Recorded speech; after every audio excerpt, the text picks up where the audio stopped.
They're going to work for $5 an hour. I don't care if the minimum wage is $15 an hour. What do you care about the Fair Labor Standards Act? I mean, you don't. We could very well see a double dip recession, the first one since 1981, later this year as a result of these Biden policies.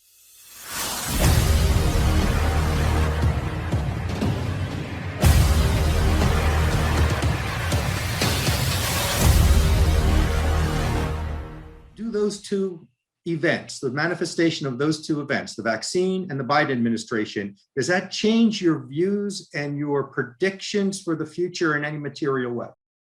No, I'll start with Biden, and we'll come back to the so-called vaccines. With Biden, Biden is basically doing everything possible to damage the economy. Now, I already explained why. I mean, they just passed this $1.9 trillion deficit spending bill. It was framed as COVID relief. I think it's called the American Relief Act or something, a Recovery Act or something to that effect. Only about 200 billion out of the 1.9 trillion goes directly to things that you could tie to COVID. So, public health, the immunization center, vaccine production, aid to hospitals, et cetera. The rest of it is just the Democratic wish list that they keep on the shelf, and they pull it off the shelf. So you're talking over $1.5 trillion of what?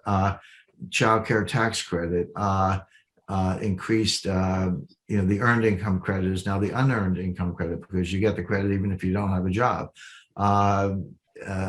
Tuition assistance, more healthcare subsidies. I mentioned childcare subsidies, higher unemployment benefits. People on unemployment today can make between $30,000 and $50,000 a year on unemployment. Well, if their old job is paying $28,000 a year, why would you go back to work? And the answer is you wouldn't go back to work. You would just collect the checks and so forth. So this is a long list of those things. I don't want to argue the policy of them. You can argue both ways, but my point is purely economic, which is that's not stimulative because it's all being paid for with debt. There are huge disincentives to go back to work. It affects productivity negatively. The debt itself is a headwind to growth. At these levels, we're up to in just over a year, about a year and a half, we've gone from 106% debt to GDP ratio to 130% debt to GDP, which we're now well into past the place where the Keynesian multiplier is less than one. It used to be at some levels you can borrow $1, spend $1, and get $1.20 of GDP. That's the Keynesian multiplier. Now we're at a point where you borrow $1, you spend $1, and you get maybe 50 cents of GDP. You don't even get your dollar back, but you're piling on debt nonetheless. So the debt to GDP ratio is getting worse, and the headwind is getting worse. So this is a fiasco for the economy in the guise of a relief bill. Now let's talk about the things that Biden's doing that are just flat out destructive. Shutting the Keystone XL pipeline immediately destroyed about 50,000 high-paying union jobs. These are high-paying union jobs with benefits. This is not the gig economy. This is the economy that they say they want. Those jobs have been destroyed, not coming back anytime soon. But then we're still feeling the ripple effects of that. So you shut down the pipeline, all right, the welders and fitters and the truck drivers and the engineers, all those people got fired immediately. But what about the supply chains? I mean, who's making the pipes? Who's, building the trucks that you need, et cetera? All that will get affected in stages. Stop leasing oil and natural gas and fracking permits on federal lands. Okay. There's a lot of natural gas and oil that can be fracked on federal lands. If you say no, those are future jobs that are not going to come into existence. You're raising the cost of energy. Gas at the pump is already up. The Congressional Budget Office has estimated that the Democrats' desired increase in minimum wage, that the minimum wage increase to $15, that was not in this bill, just to be clear, but it's still on the agenda. They're going to find a way to get it passed to keep Bernie Sanders happy, somewhere between now and the summer. The CBO has estimated that will cost 1.4 million jobs. That's how many people will lose their jobs or not be hired because of the minimum wage increase. And they're going to raise taxes later this year. They didn't get around to the tax bill yet. They did this COVID spending bill, but a $2 trillion tax increase is on the table. Probably that will happen by September.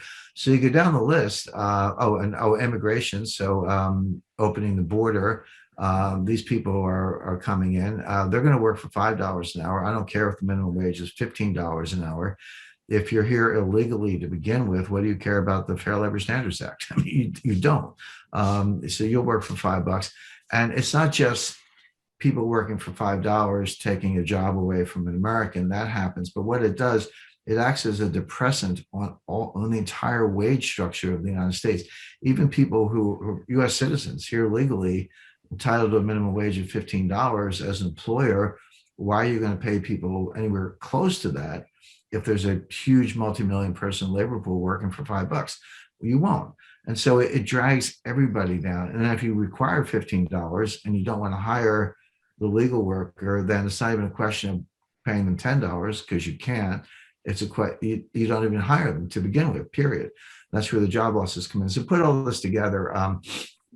I would say even if we never had COVID, even if we never had a pandemic, the Biden program by itself is enough to put the US economy into a recession. And that's an important point because go back to the Great Depression. Again, I think that's our baseline. You can have growth and a rising stock market in a depression, but you're in a zone where you never escape. You never you get off the launch pad, but you never get that escape velocity and get into orbit.